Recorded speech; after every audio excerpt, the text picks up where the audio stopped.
নজরুলের বিদ্রোহী কবিতা জীবন্ত ভাস্বর হয়ে উদিত হয়েছিল এক ক্ষণজন্মা বিপ্লবী সিপাহসালার। চেতনার আমৃত্য দ্রোহের স্ফুলিঙ্গ বিচ্ছুরণে নিষ্ক্রিয় কুটিরপান জেগে উঠেছিল আজাদির লড়াইয়ে।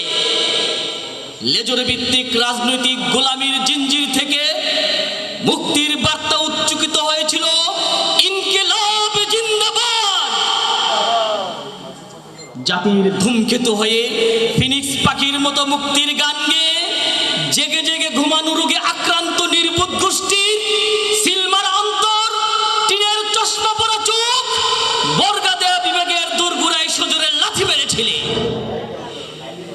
হেমিলিনের বাঁশির সুরে জেগে উঠেছিল ঘুমন্ত আগ্নেয়গিরি। ভিনদেশি আধিপত্যবাদের বিরুদ্ধে উচ্চ কণ্ঠে বলেছিলে, আর নয় গোলামি, ফিরে পেতে চাই প্রকৃত স্বাধীনতা। নতুন রাজনৈতিক বন্দোবস্ত ধারাপাত খোলার আগেই শকুনের দৃষ্টি ভেদ করে দিল তোমার খুলি। এজন্য বাংলাদেশের কলিজা এফুর উফুর হয়ে গেল।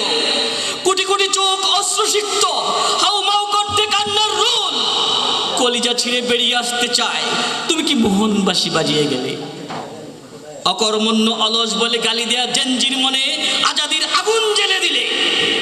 বাকল পরে ছাই চাপা আগুন থেকে বেরিয়ে এলো এক একজন উসমান হাদি। তুমি বীর, তুমি মহাবীর, সত্যি ইম্প্যাক্ট তৈরি করেছিলে। মহাবিদ্রোহীর কুলে মহাবিদ্রোহী সিপাহসালার।